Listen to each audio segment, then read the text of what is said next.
ಅರೆ ಕಡಿಮೆ ಹಾಕು ಆದ್ರೆ ಅಸಲಿ ಹಾಕು. MDH ಕಾಶ್ಮೀರಿ ಕೆಂಪು ಮೆಣಸಿನ ಪೌಡರ್. MDH. ಜೈಲಿನ ಅಕ್ರಮದ ಬಗ್ಗೆ ವರದಿಯನ್ನ ಕೊಡೋದಕ್ಕೆ ಸೂಚನೆಯನ್ನ ಕೊಟ್ಟಿದ್ದೇನೆ ಅಂತ ಪರಮೇಶ್ವರ್ ಹೇಳಿದ್ದಾರೆ. TV9 ವರದಿ ಬೆನ್ನಲ್ಲೇ ರಾಜ್ಯ ಸರ್ಕಾರ ಕೂಡ ಎಚ್ಚೆತ್ತುಕೊಂಡಿದೆ. ಈ ವರದಿ ಏನಾದರೂ ಸಮಾಧಾನ ಆಗದಿದ್ರೆ ಸಮಿತಿಯನ್ನೇ ರಚನೆ ಮಾಡ್ತೇವೆ ಅಂತ ಬೆಂಗಳೂರಿನಲ್ಲಿ ಗೃಹ ಸಚಿವ ಡಾಕ್ಟರ್ ಜಿ ಪರಮೇಶ್ವರ್ ಹೇಳಿಕೆಯನ್ನ ಕೊಟ್ಟಿದ್ದಾರೆ. ತತ್ಕ್ಷಣಕ್ಕೆ ಕೂಡಲೇ ಕಠಿಣ ಕ್ರಮ ಕೈಗೊಳ್ಳೋದಕ್ಕೆ ಮುಂದಾಗ್ತೀವಿ ಅಂತ ಹೇಳಿದ್ದಾರೆ. ಹಾಗೆ ADGP ದಯಾನಂದ್ ಜೊತೆ ಈಗಾಗಲೇ ಮಾತನಾಡಿದ್ದೇನೆ.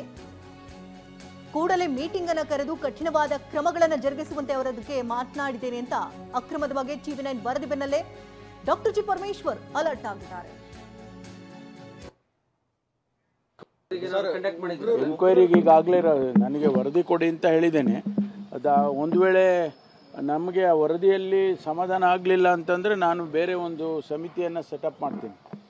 ಒಂದು ಸಮಿತಿ ಬೇರೆ ಬೇರೆ ಅಧಿಕಾರಿಗಳನ್ನ ಮಾಡಿ ಒಂದು ಸಮಿತಿಯನ್ನು ಸೆಟಪ್ ಮಾಡಿ ಇದಕ್ಕೆ ಇಮಿಡಿಯೇಟಾಗಿ ಕರೆಕ್ಟಿವ್ ಮೆಷರ್ಸನ್ನು ತಗೊಂಡು. But I will not tolerate this non sense. Enough is enough. ಯಾಕೆಂದರೆ ಇದು ತುಂಬ ಈ ರೀತಿ ಆಗಬಾರ್ದು. ಇದು ನಾವು ಅಲ್ಲಿ ಕೆಲವು ಸಂದರ್ಭದಲ್ಲಿ ಸ್ಟಾಫ್ ಕಡಿಮೆ ಇದ್ದಾರೆ ಅಂತ ಹೇಳ್ತಾರೆ, ಆದರೆ ಇರುವಂಥ ಸ್ಟಾಫ್ಸು ಸರಿಯಾಗಿ ಕೆಲಸ ಮಾಡಬೇಕಲ್ವಾ. That is not an excuse. ಹಂಗಂತೇಳಿ ಸ್ಟಾಫ್ ಕಮ್ಮಿ ಇದ್ದಾರೆ ಅಂತೇಳಿ TV ಕೊಟ್ಬಿಡೋದು, ಅವ್ರಿಗೆ ಮೊಬೈಲ್ ಕೊಡೋದು ಅಥವಾ ಇನ್ನೇನೋ ಕೊಡೋದು, ಇವೆಲ್ಲ ಮಾಡಿದರೆ ಜೈಲಂತ ಅನ್ನಿಸ್ಕೊಳ್ಳೋದೇ ಇಲ್ಲ. ಅದಕ್ಕಾಗಿ ನಾನು ವರದಿ ಕೇಳಿದ್ದೇನೆ. ನಾನು ಇಮಿಡಿಯೇಟಾಗಿ ನಾನೇ ಒಂದು ಸಭೆ ಮೀಟಿಂಗ್ ತೊಗೊಳ್ತೀನಿ. ಮೀಟಿಂಗ್ ತೊಗೊಂಡು ಏನು ಲ್ಯಾಪ್ಸಸ್ ಇದೆ, ಅದಕ್ಕೆ ಏನು ಮಾಡಬೇಕು, CCTV ಕ್ಯಾಮ್ರಾಗಳು ಮತ್ತು ಎಲ್ಲ ನಾವು ಜಾಮರ್ಸು ಇವೆಲ್ಲ ಅಪ್ರೂವ್ ಮಾಡಿದ್ದೀವಿ. ಅಪ್ರೂವ್ ಮಾಡಿ ಕೊಟ್ಟಿದ್ದೇವೆ. ಅದನ್ನು ಇಂಪ್ಲಿಮೆಂಟು ಕೂಡ ಕೆಲವು ಕಡೆ ಮಾಡಿದ್ದಾರೆ, ಕೆಲವು ಕಡೆ ಇನ್ನೂ ಮಾಡಬೇಕಾಗಿದೆ.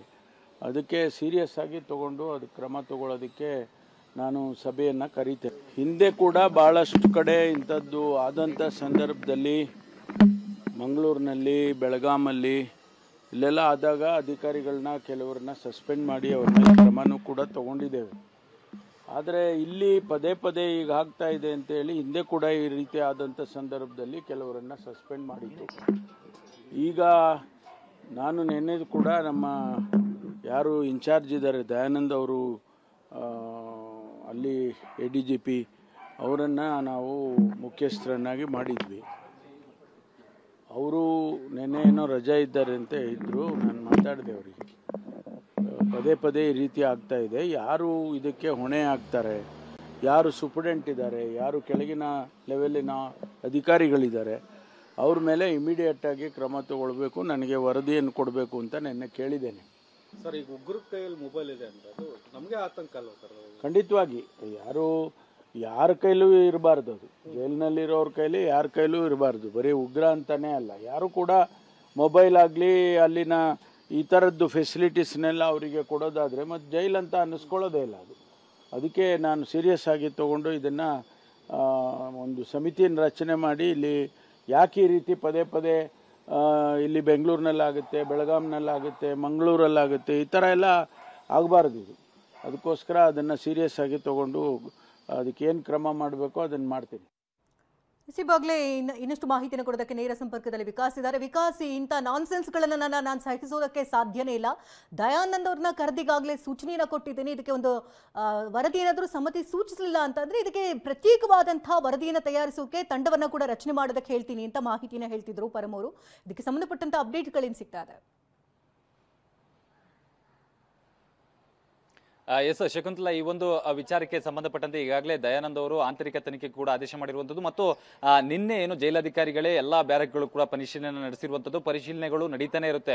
ಏನು ಜೈಲಿನಲ್ಲಿ ಎಲ್ಲಾ ಬ್ಯಾರಕ್ಗಳಲ್ಲೂ ಪರಿಶೀಲನೆ ನಡೆಸಿದೆ, CCB ದಾಳಿ ನಡೀತಾನೆ ಇರುತ್ತೆ. ಆದರೆ ಯಾವ ಸಂದರ್ಭದಲ್ಲೂ ಕೂಡ ಯಾವುದೇ ರೀತಿಯಾದ ಮೊಬೈಲ್ಗಳು ಪತ್ತೆಯಾದಂಥ ಇತಿಹಾಸವಿಲ್ಲ. ಕೆಲವೊಂದು ಸಂದರ್ಭದಲ್ಲಿ ಮಾತ್ರ ಈ ರೀತಿಯಾಗಿ ಮೊಬೈಲ್ಗಳು ಪತ್ತೆಯಾಗಿರುವಂಥದ್ದು. ಆದರೆ ಇದುವರೆಗೂ ಮತ್ತು ಜೈಲಾಧಿಕಾರಿಗಳು ಹೇಳೋ ಪ್ರಕಾರವಾಗಿ ವೈರಲ್ ಆಗಿರ್ತಕ್ಕಂಥ ವಿಡಿಯೋಗಳು ಎಲ್ಲವೂ ಕೂಡ ಹಳೆ ವಿಡಿಯೋಗಳು ಅಂತ ಹೇಳಿ ಅದರಿಂದ ತಪ್ಪಿಸಿಕೊಳ್ಳುವಂತ ತಂತ್ರಗಾರಿಕೆಯನ್ನ ಜೈಲಾಧಿಕಾರಿಗಳು ಮಾಡ್ತಾ ಇದ್ದಾರೆ. ಬಟ್ ಆದ್ರೆ ಇವೆಲ್ಲವೂ ಕೂಡ ಹೊಸ ವಿಡಿಯೋಗಳು. ಯಾಕಂದ್ರೆ ತರುಣ್ ಮಾರ್ಚ್ ನಲ್ಲಿ ಅರೆಸ್ಟ್ ಆಗಿರುವಂತ ಗೋಲ್ಡ್ ಸ್ಮಗ್ಲಿಂಗ್ ಕೇಸ್ ನಲ್ಲಿ ರಣ್ಯಾರಾವ್ ಪ್ರಿಯಾಕರ ತೆಲುಗು ನಟ ತರುಣ್ ಏನು ಅರೆಸ್ಟ್ ಆಗಿದ್ದಾರೆ, ಇದು ಮಾರ್ಚ್ ನಲ್ಲಿ ಈತ ಅರೆಸ್ಟ್ ಆಗಿರುವಂತದ್ದು. ಅರೆಸ್ಟ್ ಆದ ನಂತರದಲ್ಲಿ ಪರಪ್ಪನ ಅಗ್ರಹಾರ ಜೈಲಿನಲ್ಲಿರುವಂತದ್ದು. ಅದು ಕೂಡ ಈ ಒಂದು 2-3 ತಿಂಗಳಿನ ಹಿಂದಿನ ಈ ಒಂದು ವಿಡಿಯೋ ಅಂತೇಳಿ ಈಗ ಮಾಹಿತಿ ಸಿಗ್ತಾ ಇರುವಂತದ್ದು. ಅದು ಕೂಡ ಮೊಬೈಲ್ ಜೊತೆಯಲ್ಲಿ, ಸ್ಮಾರ್ಟ್ ಫೋನ್ ಜೊತೆಯಲ್ಲೇನೆ TV ನೋಡ್ತಾ ಆರಾಮಾಗಿ ತಮ್ಮ ಲೈಫ್ ಅನ್ನ ಲೀಡ್ ಮಾಡ್ತಾ ಇರುವಂತದ್ದು ಜೈಲಿನ ಒಳಗಡೆ. ಸೊ ಇವೆಲ್ಲ ವಿಚಾರಗಳು ಏನು ಹೊರಗಿನ ಪ್ರಪಂಚಕ್ಕೆ ಎಲ್ಲೋ ಒಂದ್ ಕಡೆ ತಪ್ಪು ಮಾಡಿ ಒಳಗಡೆ ಹೋದಂತವ್ರು ಮತ್ತೆ ಹೊರಗಡೆ ಬರುವಂತ ಸಂದರ್ಭದಲ್ಲಿ ಆ ತಪ್ಪನ್ನ ತಿದ್ದುಕೊಳ್ಬೇಕು, ಜೈಲಿನ ಸಹವಾಸವೇ ಬೇಡ ಅನ್ನುವ ಮಟ್ಟಿಗೆ ಅವರಿಗೆ ಮನಸ್ಸಿನಲ್ಲಿ ಅಲ್ಲಿ ಜೈಲಿನ ಭಯ ಹುಟ್ಟಬೇಕು ಅನ್ನುವಂಥದ್ದು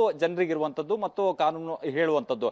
ಆದ್ರೆ ಒಳಗೆ ಹೋದಂತವರು ಮತ್ತೆ ಹೋದ್ರು ಕೂಡ ನಾವು ಆರಾಮಾಗಿ ಜೈಲಿನಲ್ಲಿ ಇರ್ತೀವಿ, ನಮಗೆ ಎಲ್ಲಾ ರೀತಿಯಂತ ವ್ಯವಸ್ಥೆಗಳಿರುತ್ತೆ, ಫೋನ್ ವ್ಯವಸ್ಥೆ ಇರುತ್ತೆ, ಹೊರಗಿನವ್ರ ಜೊತೆ ಸಂಪರ್ಕದಲ್ಲಿ ಇರಬಹುದು, ಟಿವಿ ನೋಡ್ಕೊಂಡು ಹೊರಗಿನ ಏನು ಎಲ್ಲಾ ವಿಚಾರಗಳನ್ನ ವಿದ್ಯಮಾನಗಳನ್ನ ತಿಳ್ಕೊಳ್ಬಹುದು ಅನ್ನುವಂಥದ್ದು ಗೊತ್ತಾದ್ರೆ ಹೊರಗಡೆ ಬಂದ ನಂತರದಲ್ಲಿ ಮತ್ತೆ ಅಫೆನ್ಸ್ ಮಾಡೋದಕ್ಕೆ, ಮತ್ತೆ ಕೃತ್ಯವನ್ನ ಎಸಗೋದಕ್ಕೆ, ಮತ್ತೆ ಎಲ್ಲ ಯಾವ್ದಾದ್ರು ಒಂದು ಕೃತ್ಯದಲ್ಲಿ ಭಾಗಿಯಾಗೋದಕ್ಕೆ ಅವರು ಹೆದರೋದಿಲ್ಲ. ಸೊ ಹಾಗಾಗಿ ಗೃಹ ಇಲಾಖೆ ಮತ್ತು ADGP ಆಗಿರ್ತಕ್ಕಂಥ ದಯಾನಂದ್ ಅವರು ಇದಕ್ಕೆ ಸರಿಯಾದಂತ ಕ್ರಮವನ್ನ ಕೈಗೊಳ್ಳಬೇಕಾಗುತ್ತೆ ಮತ್ತು ಸಿಬ್ಬಂದಿಗಳನ್ನ ಹಿಡಿತದಲ್ಲಿ ಇಟ್ಕೊಳ್ಬೇಕಾಗತ್ತೆ. ಯಾಕಂದ್ರೆ ಅಲ್ಲಿಯ ಸಿಬ್ಬಂದಿಗಳೇ ಇವೆಲ್ಲಾ ವ್ಯವಸ್ಥೆಗಳನ್ನ ಮಾಡ್ತಾ ಇರುವಂತದ್ದು. ಅದು ಹಲವು ಬಾರಿ ಹೊರಗಡೆ ಬಂದು ಒಂದಷ್ಟು ಜನ ಸಸ್ಪೆಂಡ್ ಆದ್ರೂ ಕೂಡ ದುಡ್ಡಿನ ಆಮಿಷಕ್ಕೆ ಒಳಗಾಗಿ ಉಗ್ರರನ್ನು ಬಿಡದೆ ಉಗ್ರರಿಗೂ ಕೂಡ ಸಪೋರ್ಟ್ ಮಾಡುವಂತ ಕೆಲಸವನ್ನ ಜೈಲಿನ ಸಿಬ್ಬಂದಿಗಳು ಮಾಡ್ತಾ ಇರುವಂತದ್ದು. ಸೊ ಹಾಗಾಗಿ ಅಲ್ಲಿ ಕಟ್ಟುನಿಟ್ಟಿನ ಕ್ರಮವನ್ನ ಕೈಗೊಳ್ಳಬೇಕು ಮತ್ತು ಈ ವಿಚಾರಕ್ಕೆ ಸಂಬಂಧಪಟ್ಟಂತೆ ಗೃಹ ಸಚಿವರು ಕೂಡ ಒಂದು ಆಂತರಿಕ ತನಿಖೆಗೆ ಸೂಚನೆ ಕೊಟ್ಟಿದ್ದೀವಿ. ಅಲ್ಲಿ ಒಂದು ವೇಳೆ ಎಲ್ಲರೂ ಫೇಲ್ಯೂರ್ ಆದ್ರೆ ನಾನು ಸಪರೇಟ್ ಆಗಿ ಒಂದು ಸಮಿತಿಯನ್ನ ರಚನೆ ಮಾಡಿಬಿಟ್ಟು ತಂಡವನ್ನ ರಚನೆ ಮಾಡಿ ತನಿಖೆಯನ್ನ ಮಾಡೋದಾಗಿ ಈಗ ಪರಮೇಶ್ವರ್ ಅವರು ಕೂಡ ಹೇಳಿರುವಂತದ್ದು. ಶಕುಂತಲಾ, ಧನ್ಯವಾದ ವಿಕಾಸ್. ತಮ್ಮೆಲ್ಲ ಅಪ್ಡೇಟ್ಸ್ಗಾಗಿ ಒಟ್ಟಾರೆಯಾಗಿ ನಾವು ಗಮನಿಸ್ತಾ ಇದ್ದಂತೆ ಬಗ್ಗೆದಷ್ಟು ಬಯಲಾಗ್ತಾ ಇದೆ ಜೈಲಿನ ಕರ್ಮಕಾಂಡಗಳು. ಈ ರೀತಿಯಾಗಿ ಮೋಜು ಮಸ್ತಿ ಮಾಡೋದಕ್ಕೆ ಬಿಟ್ಟಂತ ಅಧಿಕಾರಿಗಳಿಗೆ ಚೀತು ಅಂತ ಜನ ಉಗಿಯುವಂತಹ ಪರಿಸ್ಥಿತಿ ಬಂದಿದೆ. ಯಾಕಂದ್ರೆ ಜೈಲಿನ ಒಳಭಾಗದಲ್ಲಿ ಹೋಗ್ತಾರೆ ಅಂತಂದ್ರೆ ಅಲ್ಲಿಂದ ಪರಿವರ್ತನೆಯಾಗಿ ಹೊರಗಡೆ ಬರಬೇಕು. ತಮ್ಮ ದನದಾಹಕ್ಕೋಸ್ಕರ ಈ ರೀತಿಯಾಗಿ ಬೇಕಾಬಿಟ್ಟಿಯಾಗಿ ಎಣ್ಣೆ, ಗುಂಡು, ತುಂಡು ಇದೆಲ್ಲವನ್ನ ಸಪ್ಲೈ ಮಾಡ್ತಾ ಇರೋದು ಹೇಗೆ ಸಾಧ್ಯ ಆಗುತ್ತೆ? ಅಧಿಕಾರಿಗಳ ಗಮನ ಇಲ್ಲದೇನೆ ಒಳಭಾಗದಲ್ಲಿ ಒಂದು ಸೂಚಿ ಕೂಡ ತಗೊಳಕ್ಕಾಗಲ್ಲ ಅಂತ ಹೇಳ್ತಾರೆ. ಎಲ್ಲಾ ಕಡೆ CC ಕ್ಯಾಮ್ಗಳಿರುತ್ತೆ.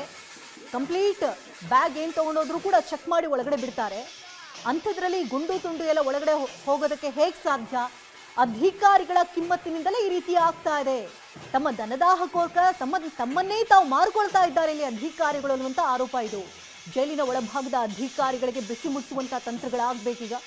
ADGP ದಯಾನಂದ್ ಅವರು ಏನು ಕ್ರಮ ತೆಗೆದುಕೊಳ್ತಾರೆ ಅಂತ ಕಾದು ನೋಡಬೇಕಾಗಿದೆ. ಯಾಕಂದರೆ ಸುಪ್ರೀಂ ಕಠಿಣ ಕ್ರಮಗಳನ್ನು ಸೂಚನೆಯನ್ನು ಕೊಟ್ಟಿದೆ. ಸೂಚನೆ ಕೊಟ್ಟಾದ್ಮೇಲೂ ಈ ರೀತಿ ಡ್ಯಾನ್ಸ್ ಮಾಡಿಕೊಂಡು ಒಳಭಾಗದಲ್ಲಿ ಮೋಜು ಮಸ್ತಿ ಮಾಡಿಕೊಂಡು ಆರಾಮಾಗಿ ಐಷಾರಾಮಿ ಜೀವನ ಕಳೀತಿದ್ದಾರೆ ಅಂದರೆ ಏನರ್ಥ ಇದಲ್ಲ?